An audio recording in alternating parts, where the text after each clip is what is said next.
Hello all, welcome to another session of VLSI design. So today we will be discussing on module 3. So that's on scaling of mass circuits. Okay, right. The term scaling refers to something like uh, taking your dimension or shrinking down your dimensions. So you can say, what do you mean by scaling? So scaling is nothing but we are proportional adjustment of the dimensions of electronic device while maintaining the electrical properties of the device. So this merely means that you're actually shrinking the device. That means transistors. You're shrinking the transistors from some bigger size to the smaller size. So earlier it may be something like we had a 5 micrometer process we discussed. That means a transistor will be of 5 micrometer of size, and you are actually reducing that to 2 micrometer. Then came something like you have another time something like we had so many feature size we can discuss, right? So it is a 6 micrometer, 3 micrometer, 1.5. So similarly finally you can go for something like 0.18 micrometer. That's essentially nothing but 180 nanometer technology. So then 130 nanometer, 90 nanometer, 45 nanometer. So this is nothing but you are actually shrinking down the transistors. Okay, that means you're making your transistor small. Okay, but still you're actually maintaining your all the properties of your device is still remain same. Okay, right. So this is what scaling. You're just shrinking your device. Okay, right. So there are several impacts of scaling. We have several indicators we can see where how the scaling is going to affect. So one thing is the scaling is going to affect the minimum feature size. So minimum feature size is nothing but the minimum dimension is 2 lambda 2 to 2 lambda. That is okay. L is equal to W ratio. Okay. So since you are scaling, say if you have 180 nanometer technology and you are scaled down, you're done scaling and you are now we have 90 nanometer. Okay. In that case, what will happen? So your minimum feature size will reduce. So the minimum feature size will decrease as you scale down, right? And the number of gates on one chip, so the number of gates on one chip is going to increase. Okay, so because so when you shrink down, the number of transistors can be increased in the same area. Okay, because you're actually shrinking down the transistor. So reason is, so if you imagine that you have a full a 12 by 12 room. Okay, and the entire room can be filled with something like some around 100 500 footballs. Okay, and the same area, you can say that if you shrink down that football into a size of tennis ball now. Okay, so now in the same area of cube, that 12 and 12. So if you are able to fix 500 footballs, now you are able to put something like 5000 small tennis balls. Okay, when you shrink down, this small area will becomes for your transistor, and more number of transistor can fit into the silicon. So that will essentially increase your number of gates on the chip. And coming to the power dissipation, so power dissipations may decrease because since you when you're doing scaling part, so you're essentially scaling down your VDD value, so power supply also, and the more lesser the power supply, and lesser will be your power dissipation, so power consumption. Okay, right. And maximum operation frequency. So coming to maximum operational frequency, so when you go for shrinking the device, the delay will decrease. Okay, so in the previous classes and videos, that is actually our previous module, so we discussed that once we go for the timing delay, so that will be dependent on resistance and capacitance values. Okay, and these resistance capacitance values will be offered by the different layers. So since you are reducing the dimensions of all the layers, so that you're shrinking the transistor means you're reducing the dimensions of layers also. So reduction in the layer dimension means reduction in resistance and reduction in capacitance values. So since RC will come down, you can say that your delay will actually come down. Okay, so when delay is going to get come down, then you can say automatically your frequency of operation will be increases. So the maximum operational frequency can be obtained by shrinking the device. And coming to the die size, so die size means since we are shrinking down. Earlier you may say that you get something like 1 millimeter square area may be required for particular IC, and since you shrink it down, so you may be able to put same IC in the same 1 millimeter square. You are able to make 4 ICs now. Okay, so in the 1/4 of the area of your 1 millimeter square, you are able to make a IC, so the die size will reduce. Okay, so production cost. So coming to the production cost, so this is actually variable. You do not have in your syllabus regarding discussing your cost of the manufacturing IC. That's where you'll have something like non-recurring cost, engineering cost, NRE, so all those things will come. So for time being, you can understand that. So when go for production cost, the design and R&D work will take much of the time, and cost will be there. Okay, so when you think of per unit production, you can say it will be somewhat, it will may come down, but the R&D and the technology is going to use, the technology is going to cost you more. Okay, that is the production, because it is not be easier to go from one technology to another technology, so it requires so many research work, okay, has to take place. Okay, there are so many errors and problems will be faced, and all these things should be separated before going to the next technology. Okay, so that will cost huge amount of human resource, okay, and tool devices also. So that's your production cost. So scaling, so when you do these things, you can see these are the things you are going to get affected. Okay, right. So you can see these are some of the chart I have taken. You can see how the scaling has been done, how the transistor has been shrink down from many years. So one thing is, your technology node earlier it was 180 nanometer. Okay, so in 1999, and later you get 2001 130 nanometers, and 90 nanometer, 60 nanometer, and you can see various thing. You can see the supply voltage here, so it has been decreased, right? So for 180 nanometer, you have something like 1.5 to 1.8 volt of supply voltage, that is VDD value.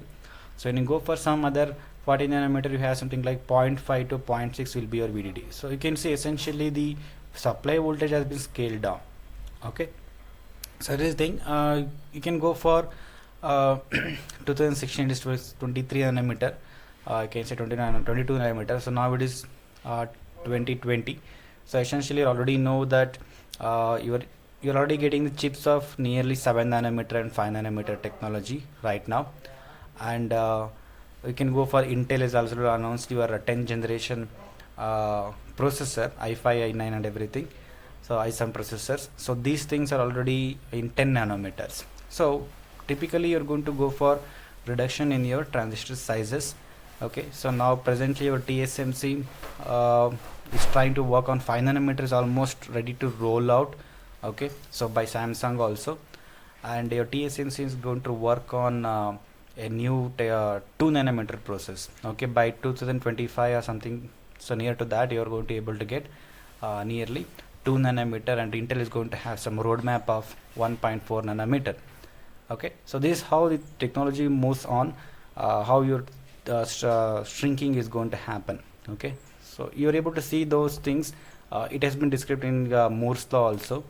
Okay, right. So knowing these things, so we will go for the next topic, that is your how the scaling models. You can see there are different models here. So we have constant electric field, so constant E fielding, we call it a full scaling. So in this case what we will do is we call it the ideal model, so where you are keeping your dimensions and your voltage. So whatever the dimensions are there and voltages are there, so both are scaled together with the same scale factor. Okay, there will be a factor, so reduce by 2, reduce by 4, so you will have some factor while you have the scaling. So increase by a parameter alpha, so decrease by parameter by alpha, that like this you will have a parameter, so that is because the scale factor. So both dimensions and voltage will be scaled with the same scale factor. Okay, so come to the next part, we have something like fixed voltage scaling. So where here the dimensions only whatever dimension scale is there, those will be whatever the scaled, and your voltages will be remain constant. That's why it is fixed voltage. So voltage will not be varied, only the dimensions will be scaled. Okay, so another scaling is there, as some call as a general scaling. So this is something like most realistic for today's situations. So where your voltages and dimensions, so both will be scaled, but with the different factors. Okay, say voltage will be reduced or increased by some factor, and dimensions are increased or decreased by some other factor. So both are with the different factors you're going to find out. So let's see what are the factors you can see. So the factors are something like alpha. Say something like earlier the width of the, you can see this is the width of the transistor or channel, you can say, and this width of the transistor is actually W earlier. So after scaling you can get W by alpha. So it is scaled by W is scaled by 1 by alpha. So similarly your length will be scaled by 1 by alpha, that means divided by alpha. Okay, alpha can be any parameter, any value. Okay, so if it is 2 means alpha is equal to means, so W by 2. So if it is a 6 nanometer means width is 6 nanometer. So then after reduction or scaling, so 1 by alpha means if it is 2, alpha is equal to, so 6 by 2 will become, so 3 nanometer it's going to happen. So it is reduced by 1 by alpha, scaled by 1 by alpha. So this length is also scaled by 1 by alpha, and whatever the thickness of silicon dioxide is there, this actually will be scaled by a different parameter called as beta. Okay, so this thickness and your VDD is going to be varied by some other factor. So all the linear dimensions what you are seeing here, so this will be scaled by alpha parameter, including your depth of the diffusion region. So your thickness of silicon dioxide and your supply voltages will be actually varied in terms of beta. Okay, this is what scaling factors I just mentioned here. So the device scaling model in terms of generic scaling factors, so 1 by alpha and 1 by beta. So where your 1 by beta is actually scaling factors for supply voltage, and that is your VDD and your gate oxide thickness. Okay, so wherever you get VDD and gate oxide, so then you can say that the thickness part you can scale by beta, 1 by beta, and all linear dimensions, both horizontal and vertical dimensions, are scaled by 1 by alpha. Right, so this is about the scaling factors for the device parameters. So now we can see some of the scaling factors for some of the things. Okay, so come to the gate area. So gate area is nothing but AG, and this AG is, what is gate area? Gate area is nothing but length of the channel into width of the channel. That's what here the gate area is given by length of the channel into width of the channel. So length is linear dimension, W is also linear dimension. So L is scaled by 1 by alpha, W is scaled by 1 by alpha, total 1 by alpha into 1 by alpha will get 1 by alpha square. So totally your gate area is scaled by 1 by alpha square. So this is how you are going to perform pulse. So many scaling factors we are going to discuss right now. So similarly for gate capacitance per unit area, that is C naught or C oxide. So C epsilon oxide is actually your thin oxide. So divided by D. So if you go here, so the D is actually thickness, so it's scaled by 1 by beta, that is become 1 by beta, you are going to get beta. So your gate capacitance per unit area C naught will be scaled by beta. So similarly, so you'll have gate capacitance CG. So the CG is given by C naught into L into W. Okay, the C naught is scaled by beta, we just did previous slide, and this L into W is nothing but gate area. This also previous slide we divided as 1 by alpha square. So totally CG is scaled by beta into 1 by alpha square, beta divided by alpha square. So come to the next part, is parasitic capacitance CX. So CX is actually scaled by, it is actually proportional to AX by D, and I just put that same parameters here. So where D is the depletion width around the source and drain, scaled by 1 by alpha, and AX is the area of the depletion region around source and drain, scaled by 1 by alpha square. So totally your CX will be scaled by 1 by alpha. Okay, right. So similarly go for carrier density in channel, that is Q1 is equal to C naught into VGS. So this you already know, C naught you already done, and you can just go for it. this is nothing but your beta, and your this will become VGS 1 by beta, that is what voltages will be scaled by 1 by beta. So beta into 1 by beta is going to get scaled by 1, so beta and beta will cancel, so you'll get Q1 will be scaled by 1.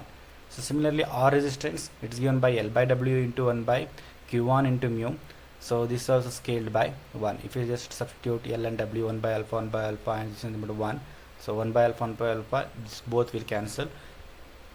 Q1 is 1 and your mu is actually a constant, so R1 is scaled by again factor 1. So the next is gate delay, that is TD. So TD is proportional to R1 into CG, that is R into C, on resistance into gate capacitance. So R1 is, you know that totally if you just substitute that, you're going to get beta divided by alpha square. Okay. So similarly saturation current. Okay. So saturation current, both VGS and VT are scaled by 1 by beta because these two are voltages. So once you just substitute these values here, including C0 and W by L and VGS and everything, so you'll get beta into 1 by beta square, that is nothing but 1 by beta. So your saturation current IDSS is scaled by 1 by beta. So maximum operating frequency F0, so F0 is given by W by L into mu into C0 VDD into C divided by CG. So this is again substituting all these parameters, so finally you're going to end up with this equation, and your scale maximum operating frequency is scaled by alpha square divided by beta. So you can just go for seeing the TD. So because F isn't the frequency but reciprocal of your time, right? That is delay, that is TD.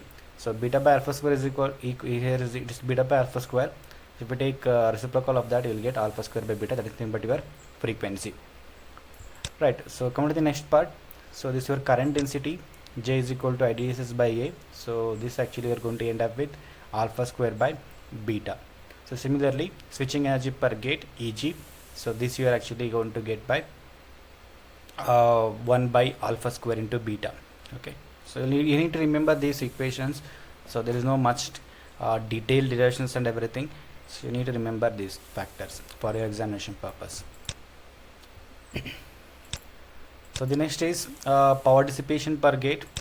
So you can just say two components will be there, that is your you will have one static component and dynamic component. So the total power dissipation, so static component is given by VDD squared divided by R, and your dynamic component by EG into F0. So you know already Rn, and you know how to scale your VDD part, you know EG also, you know F0 also, so just substitute that, and you're going to end with PG is also scaled by 1 by beta square. Okay, right. The next part, so the power dissipation per unit area, that is your PG divided by AG. You know the PG value, so it is 1 by beta square, you seen the last slide, and your AG is nothing but gate area, that is the very first equation we solved, that is 1 by alpha square. Total you can just say alpha square divided by beta square. So power speed product PT, that is PG into TD. So PG is actually 1 by beta square, you already know, and your time delay is given by beta divided by alpha square. So total you are going to get 1 divided by alpha square into so beta. So these are your scaling factors you can find for our different parameters. Okay, so this will try to end up your scaling part, and in the next part we will try to go for studying something like other topics, that is CMOS subsystem design, in the upcoming videos. That is in the module 3 you have the next part, so I'll do with that particular concept. So thank you.